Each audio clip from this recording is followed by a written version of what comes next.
Good morning and welcome to our service this morning here coming from Springfield, Vermont, where we're a mighty, small but mighty community here that cares and loves one another. Let me see, what was I going to say?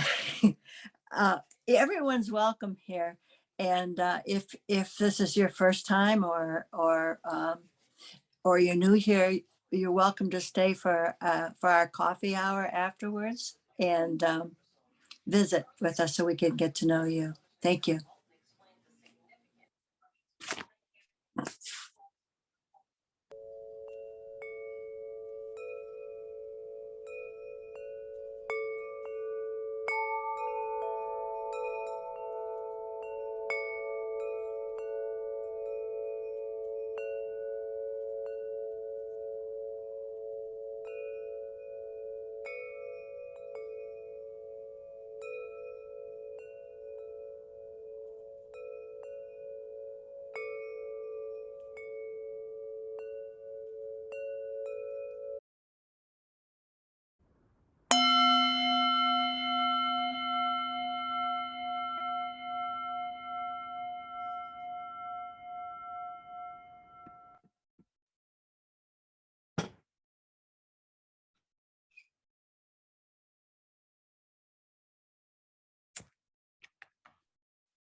Hear these words for our chalice lighting from that great Vietnamese Buddhist teacher, Thich Nhat Hanh.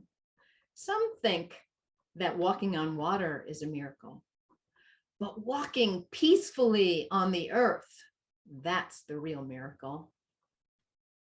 Thich Nhat Hanh.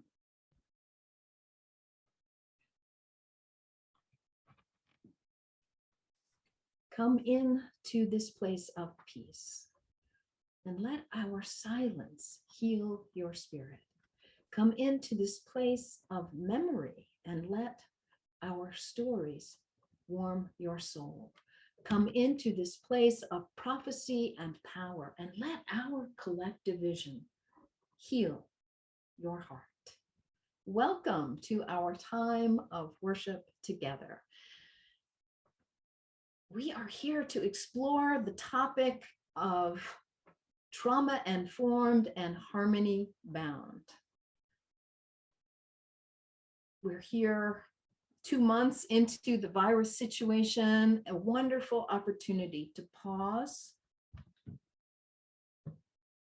to breathe, to take stock, and to learn some new skills and to strengthen some old skills of how to live with the challenges that fall on us, the traumas, and how to move toward harmony, toward love and light and vibrancy given all that has happened and is happening in our lives. So welcome to our service. And one of the most important things that helps us and deal with all kinds of hardship is compassion or love. And that's what we're about. That's the essence of our community. So Julaine has our beautiful affirmation to share. You're welcome to join me in reciting these words. That photo is from inside of our sanctuary. Hopefully we'll be back in there soon. Love is the doctrine of this community. The quest for truth is its sacrament, and service is its prayer. To dwell together in peace, to seek knowledge and freedom, to serve the needs of all beings to the end that all souls shall grow into harmony with the divine.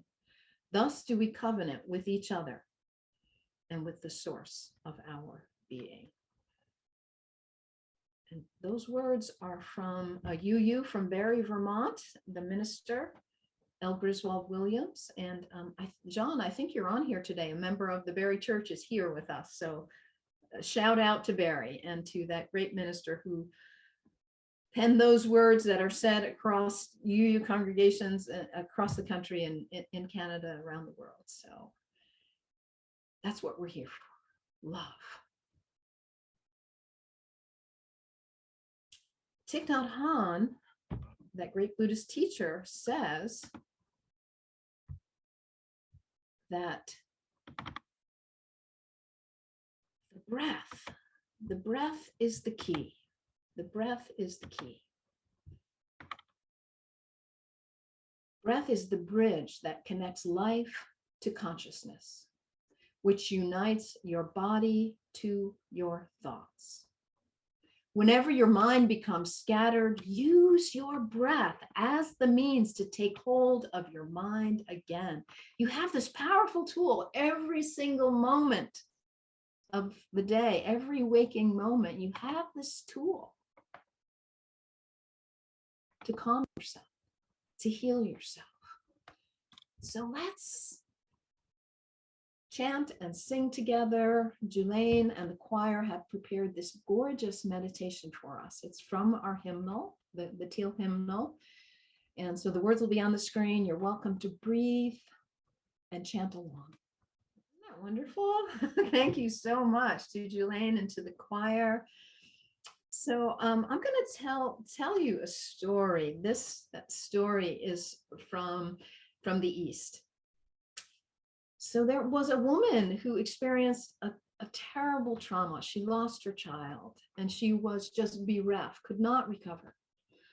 And there was in the village a wise old person, and the people said, go and visit. He will help you. And so she finally did. And he said, oh, he heard her story and he said, oh, okay, here's what you can do. Go and get a mustard seed from a house, go to travel around, find a mustard seed and bring it back here, and that will heal you. Oh, and just one condition, the mustard seed has to be from a house that has not experienced suffering, that has not had trauma. And so the woman says, okay, I'll give it a try. And she goes off and she knocks on a door and says, may I have a mustard seed?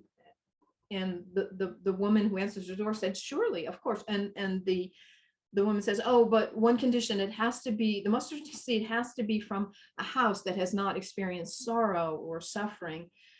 And the woman said, oh, I would be happy to give you a mustard seed, but my father died last year. And so we are in mourning for my father. So I'm sorry, I guess I can't help you.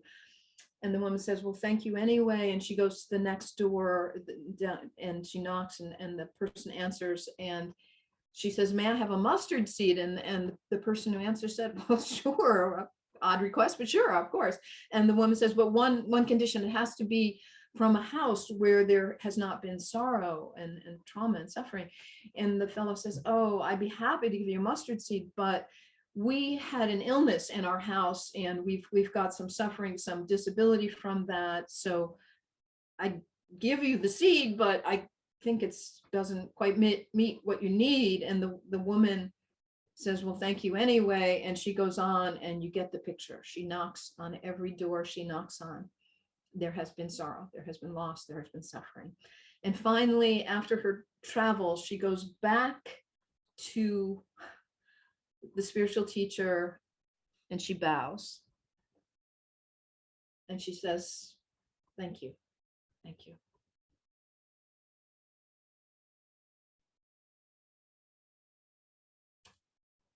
So if you have suffering in your life, it doesn't mean that anything's wrong. It means you're a human being on planet Earth. It means you're part of the human race. I'm sorry, I have to let my cat out. She barged in. Now I have to let her out. Okay, here you go, sweetie. Come on, honey.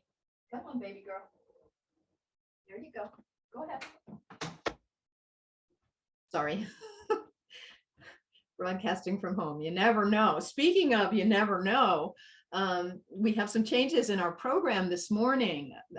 We have a very significant snowstorm here, and I thought I might lose my power. So we had a plan A and a plan B. We're doing plan A sort of, but plan B was to have Anne Marie step in. I had pre-recorded my sermon, and Anne Marie was going to step in and sort of be the MC and pull it all together. And it gave Anne Marie an opportunity to think about trauma. And Anne Marie knows a lot about this area. Her profession before she retired, she was working a lot with children and families. And so I don't want all of your thought and your care to go to waste just because there's no snowstorm. I'm here in person. We didn't have to use the pre-recorded piece. So what I'd love to hear, you and I had a really nice conversation, Anne Marie, about this. And the whole concept. So Deb, would you spotlight both Anne Marie and myself? So the concept now that has gotten some traction is trauma informed. And are you familiar with that, y'all? Have you heard that before? It's being used more and more. And it means the recognition that we go through these hardships and they hit us, they traumatize us, and they're in the body. And trauma can contract you. It can cut off your breath. It can cut off your feelings. If you think if I let myself feel this, it'll be so painful, I can't deal with it. And so instead of being present to the pain in the body, the cutting off. And so this movement in psychology, it's called trauma-informed living. There are congregations that have adopted this, that are called trauma-informed congregations. There are even towns. There's several in Florida and other places that the whole city has adopted a trauma-informed approach to their work. Schools are using it. The recognition that these things happen, they impact us, and unless we deal with them, metabolize them, integrate them, we are acting in our lives out of that trauma. And we perpetuate the suffering. So rather than listening kindly to somebody, we slash out. And without realizing it's perhaps coming from our own hurts, our own suffering in our hearts. And so this movement of trauma-informed churches, businesses, schools is kind of on the cutting edge of what's unfolding in our world. And there are more and more programs. There are some great books and trainings to help people learn how to deal with trauma. So Anne Marie, I'm so grateful that you agreed to step in and pinch hit for me. It wasn't necessary, but it gave you an opportunity to think about and integrate some of your own experiences. So would you be willing to share a little bit of what you know and what you have learned about trauma informed? Sure. Um, I'm one of those people that if you ask me something, I I like to be informed about what it is you're asking. So, Mellen, you asked me if I knew about, uh, as the, as you said, trauma informed and what that meant. And I said, well, sure. I mean, I worked in the field with trauma for 40 plus years. So, and I have also experienced trauma myself. So I know what it means to me. If I say, am I trauma informed? I understand what PTSD is, post traumatic stress disorder, and how the S sets off the T. And in a trauma state, how we are not actually our complete whole self. And so, trauma informed to me means being aware of trauma and how it affects myself or anyone else. And we live in a world where there's been a lot more loss and a lot more trauma. So this it's actually a hashtag. You can look it up. Trauma informed care has an acronym, TIC, TIC. And there are webinars and there are books and there are trainings.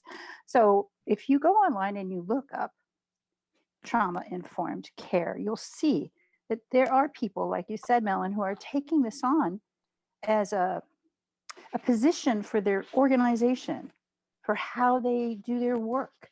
And everyone in that clinic or everyone in that community building is trained to actually be aware of trauma and that the behaviors that they may be seeing in front of them or in themselves might be about trauma.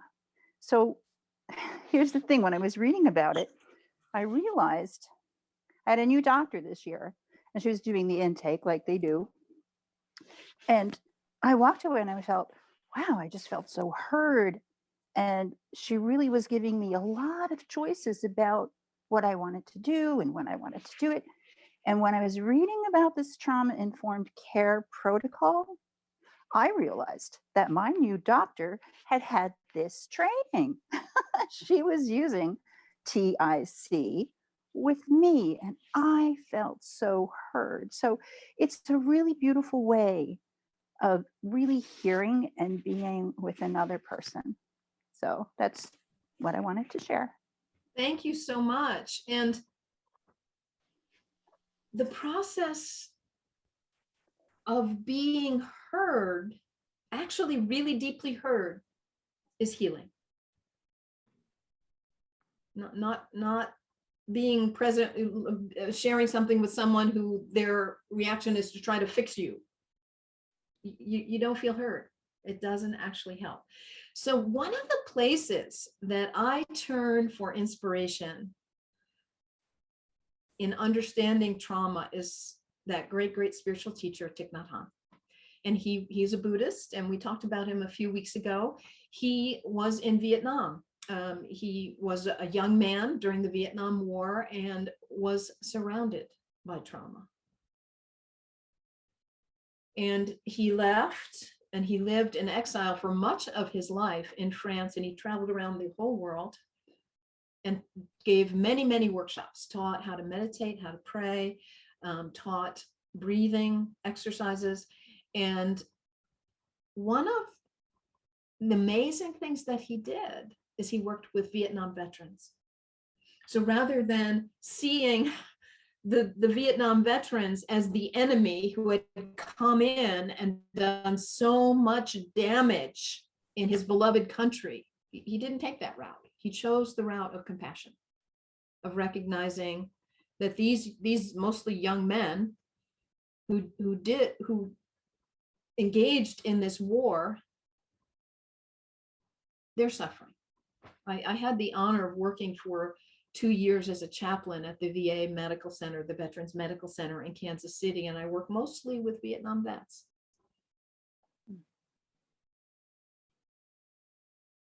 Who were still, that was 20 years ago, who were still carrying the trauma of what they had been through. So Thich Nhat Hanh has this revolutionary work, trauma informed. He didn't use that term. but it's in that same spirit. Working with Vietnam vets and working with all kinds of people to teach people how to do that kind of deep listening with others and with oneself. So let's hear this video of an interview with Thich Nhat Hanh. I thought I had it up and ready to go. I can't remember which book, but you talk about deep listening also. Deep listening is the kind of listening that can help relieve the suffering of the other person. We can call it compassionate listening. You listen with only one purpose: help him or her to empty his heart. And if you remember that you are helping him or her to suffer less, and then even if he say things full of wrong perceptions, full of bitterness, you are still capable to continue to listen with compassion. Because you know that listening like that, with compassion, you give him or her a chance to suffer less. If you want to help him or her to correct his perception, and then you wait for another time, but for this, the time being, you just listen with compassion and help him or her to suffer less. And 1 hour like that can bring transformation and healing.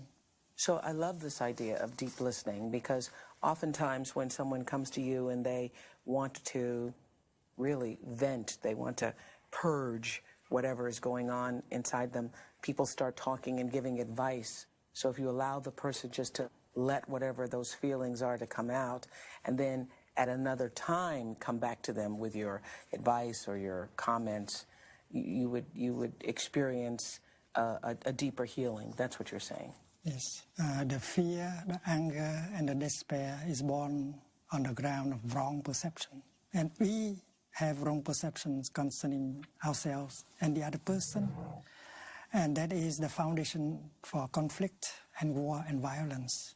You've said that the only way we can begin to end war is due to communication between people. Yes. Mm-hmm.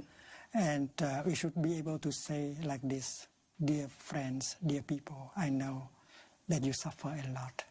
I have not understood enough of your difficulties and suffering. It's not our intention to make you suffer more.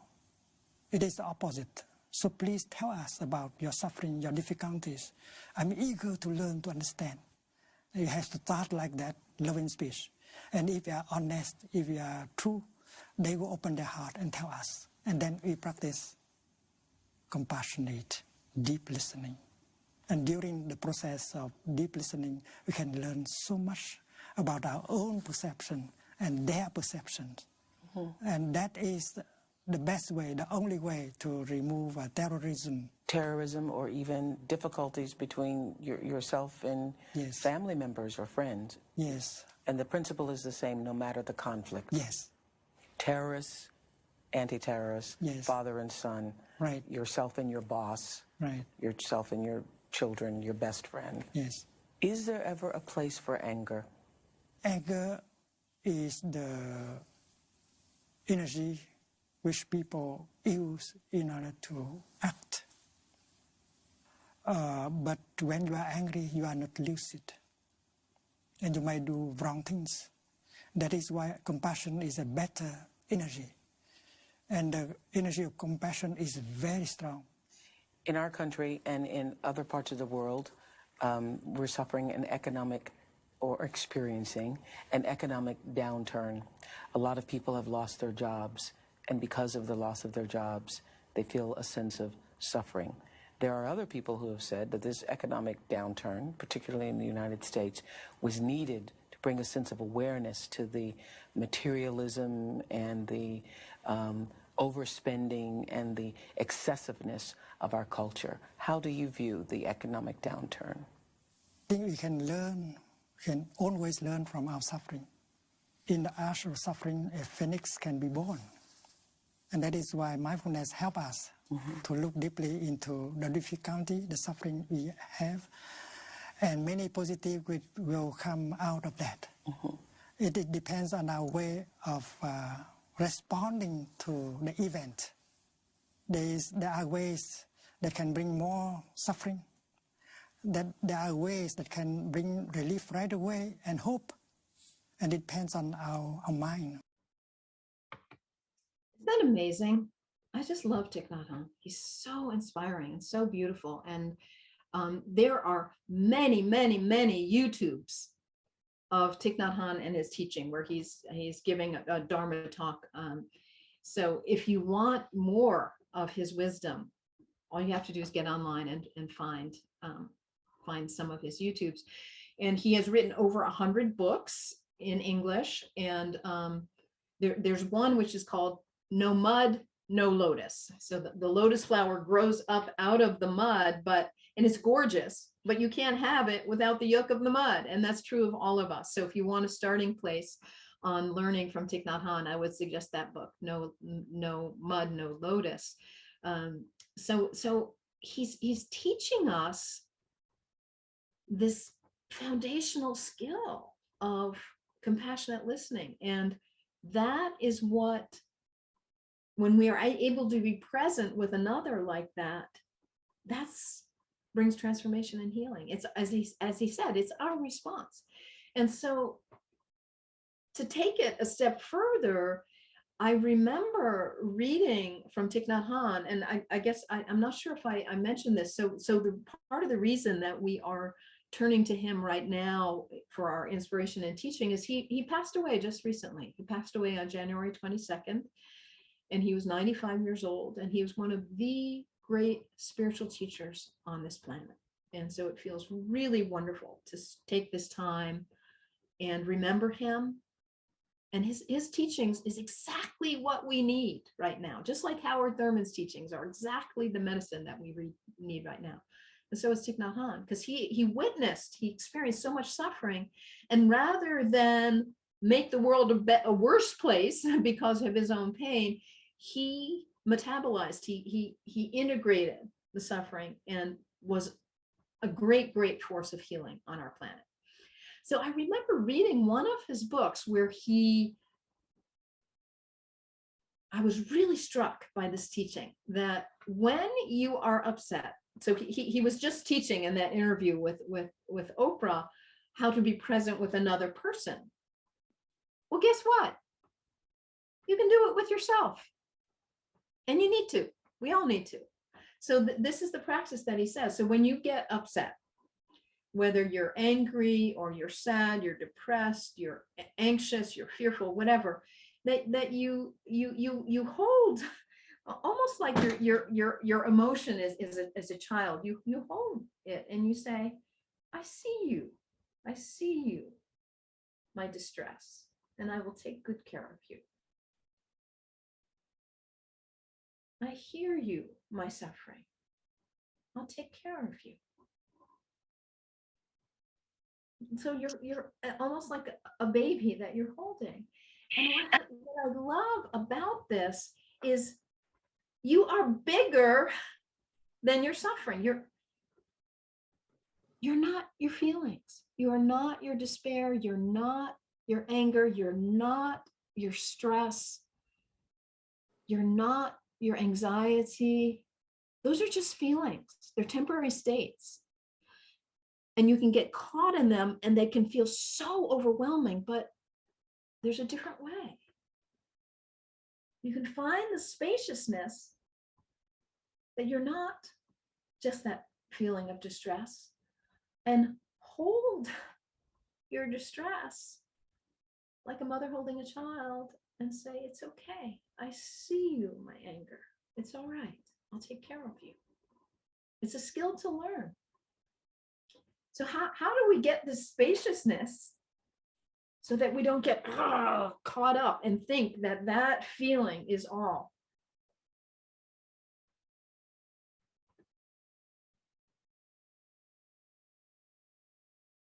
How do we get that spaciousness? Part of how we get the spaciousness is smile, breathe, go slowly.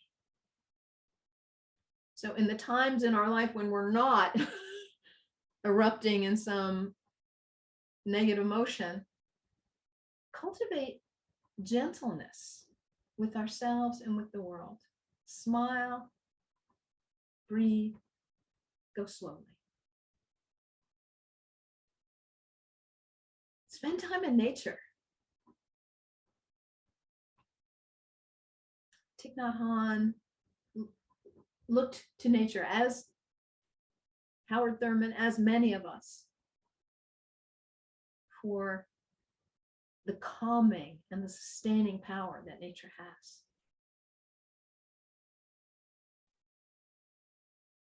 You may get pulled in to the upset, but it is not you. Just like an ocean has waves on the surface, but deep, deep down, there's stillness in the ocean. And the same is true of you. On the surface, there can be anger and anxiety and but deep down inside of you, always, there is this place of stillness. Did you know that about yourself? It's always there. You can retreat to it, and you can cultivate the skill of connecting and knowing that depth. It's the truth of who you are. It's your joy. It's your birthright as a human being. We are meant to be here on earth and enjoy. And yes, difficulties happen. It's part of being human. And yet underneath that, yes, underneath that trauma, there is this stillness. So how do we deal with the traumas? We learn how to be gently present with ourselves. And we can't do what Thich Nhat Hanh was just suggesting, compassionate listening. We can't do that with others if we can't do it with ourselves. It's funny, in the past week or two, I keep seeing deer everywhere. and Lynn, I think you told me the same. You were seeing deer too. And we live in Vermont, we see deer. Yeah, they're part of life, but this is like everywhere I go. There were deer in the front yard. I went for a run. There was a whole group of deer. I went to the food co-op on the way home. It's like there's this whole group of deer in the field. Deer is a symbol, and we've talked about this before. Nature gives us messages, and I'm sharing this because there's so many of them. I feel like this message is for you as well. Deer are about gentleness, being gentle, and being gentle with yourself. And deer is about the gentle lure into new adventures.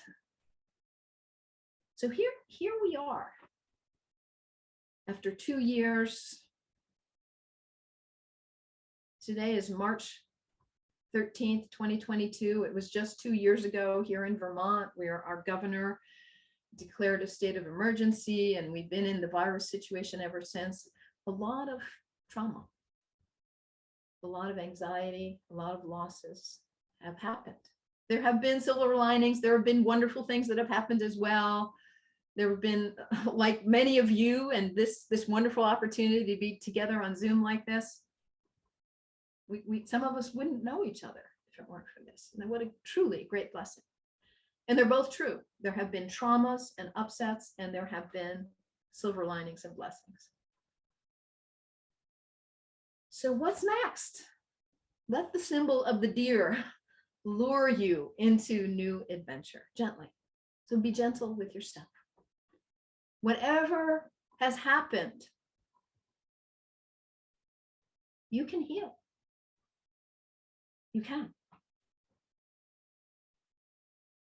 You can. So learning these skills, trauma-informed living, of breathing, meditating, finding that peace that is the stillness, it abides inside of you. And from that place, being able to Gently hold your upset, your disappointment, your anger. You're bigger than it. And integrate it. And so doing, not have it run your life, not have it distort you into a contraction. That's what happens when the trauma happens and we don't deal with it. It cuts off our breath, it tightens our body, it causes illness and distress. But we don't have to live there. We can breathe, we can move, and we can be present to the truth of the pain that is in us. We had hoped to share with you a video that Angie Follensbee-Hall had made, a beautiful, beautiful breathing and meditation practice, but we had technical difficulties this morning. We couldn't make it work, but luckily we have another meditation that Julaine and the choir has prepared for us. So we're going to use that, and so I invite you to listen to Julaine's words of wisdom about this meditation, and let's do some practice.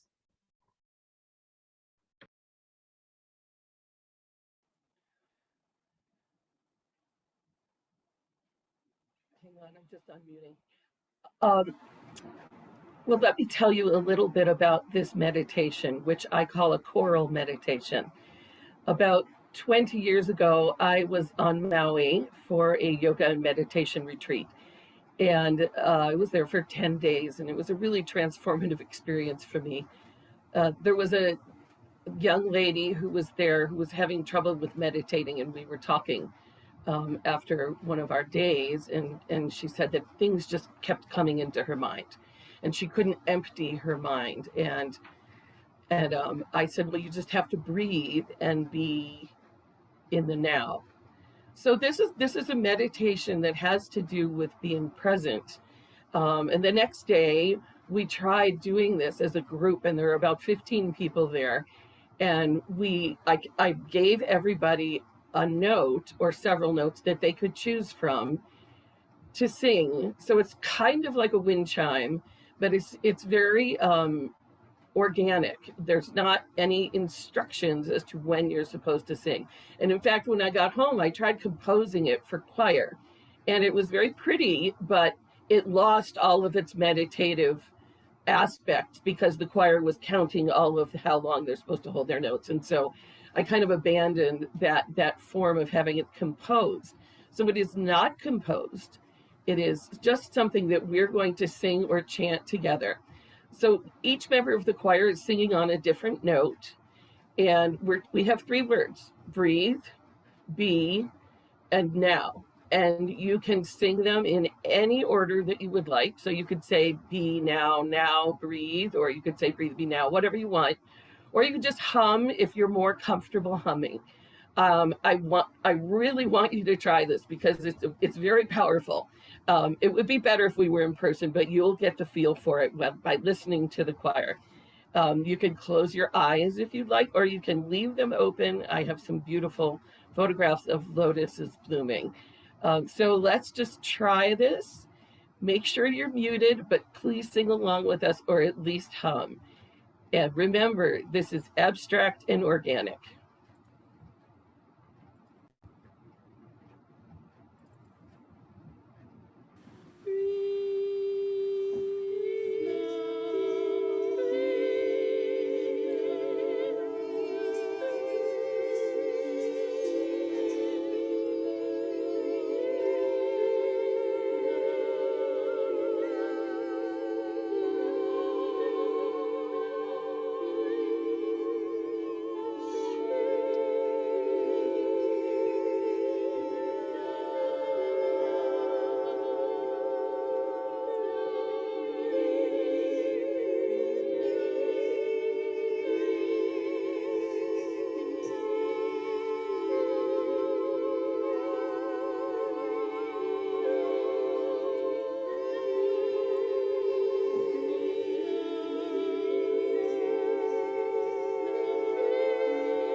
Thank you for humoring me.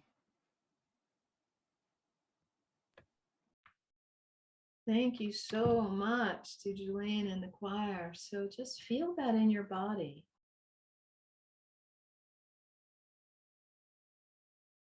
Trauma-informed living is all about learning how to be present in your body in this moment. The trauma is in the body, and our tendency is to run to the future and what we need to do, or what might happen, or to run to the past and ruminate on the past. But neither the future nor the past can heal us, only the present moment. So learning how to breathe and be present. And as I shared at the beginning, what Thich Nhat Hanh says,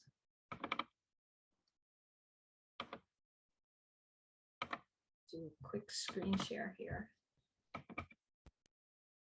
Breath is the bridge which connects life to consciousness, which unites your body and your thoughts. Whenever your mind becomes scattered, use your breath as the means to take hold of your mind again.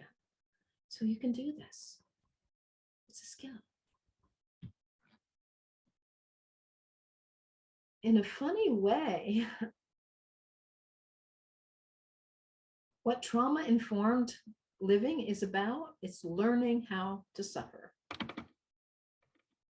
As Thich Nhat Hanh says, and this is some of his calligraphy, who knows how to suffer, suffers much less.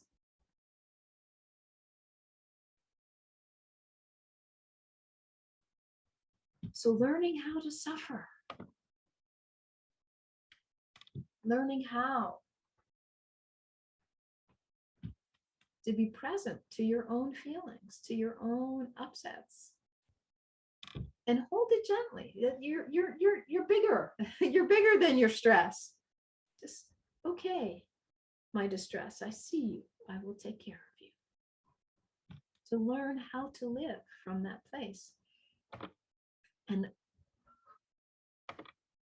one of the things I love so much, I shared this last time and I'll share it again.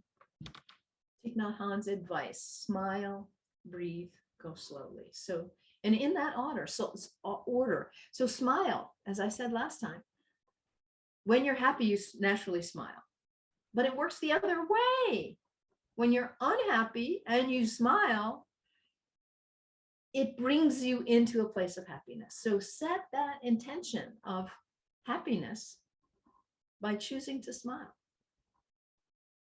And come into the present moment, come into your body with the breath.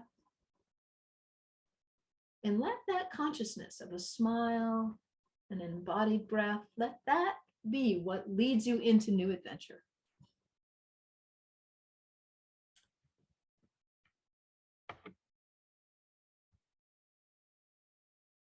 Let's see. Lynn shared in the chat box, Debbie Dorsey, so glad you're both here, Lynn and Debbie, that a song by Labana.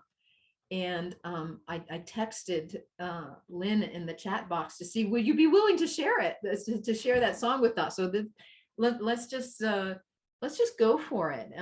Lynn, my reference to the deer and learning how to be gentle with ourselves brought to mind for both Debbie and Lynn this song, and they don't even know each other.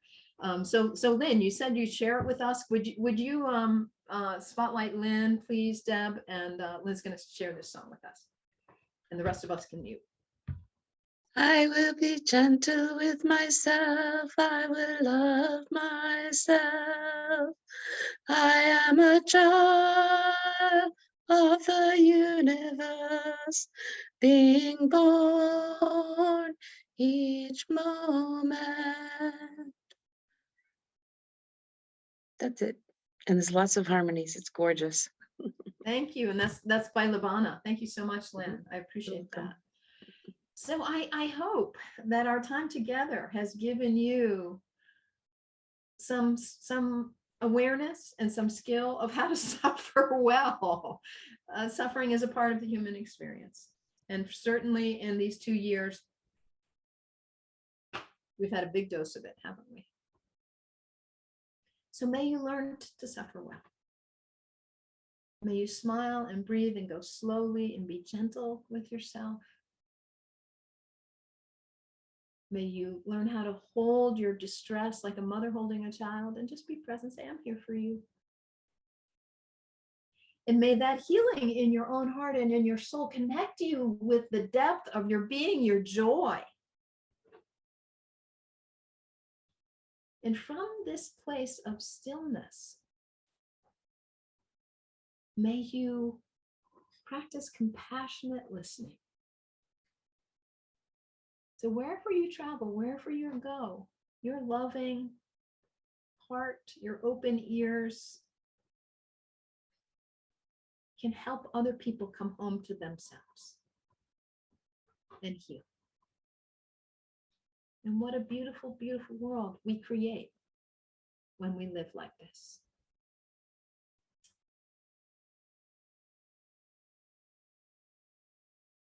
I want to share with you, I'm so sorry that we didn't get to hear Angie's meditation, and she is amazing. She's a member of our congregation, and she is Angie Follensbee-Hall. I just put into the chat box. She's offering a workshop in a couple of weeks. It's free online. So you are welcome to check that out. It's about the 5 elements. So learning to connect with the natural world and the healing power of the natural world. So it's the weekend of March 25th. It's on a Friday evening and a Saturday morning. You have a choice of either spot, and it's free. And so the info's in the chat box. So yeah, Angie and her husband Josh run Jai Studios north of Springfield, Vermont in Brownsville, and they are amazing, amazing people. So if you want more along these lines, I invite you to consider participating in that. So let's take a breath together. Let's smile.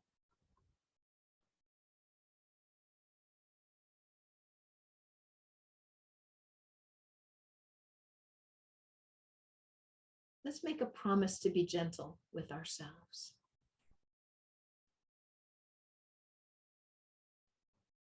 Let the symbol of the deer, and it's interesting that one of the retreat centers that Thich Nhat Hanh, his interbeing group runs, is called Deer Park, because Deer Park is where the Buddha hung out. Deer, the gentle lure to new adventure. So may you make peace with what has happened these 2 years. May you be gentle with yourself, and may this be a lure into new adventures. What's next? It's up to you. May it be beautiful. May it unfold in loving and beautiful ways. And may you be, from your gentleness with yourself, may you be a beacon of compassion as you travel through your days. May it be so. So,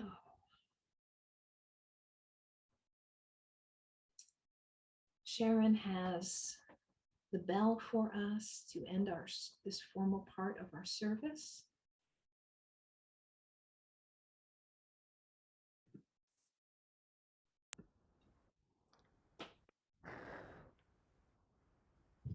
So the miracle is not to walk on water. The miracle is to walk with compassion on the earth.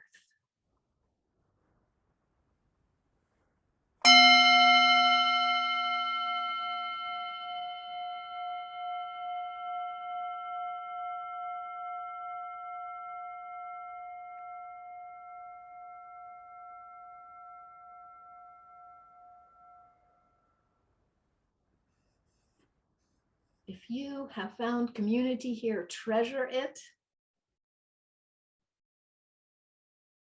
If you have found challenge here, and I hope you have, go and sit quietly with whatever's stirring in your heart. And if you have found hope here, bring it out into our bruised and beautiful world that needs you. At peace in your own heart, bringing compassion into our world. May it be so. Blessed be, dear ones. Amen.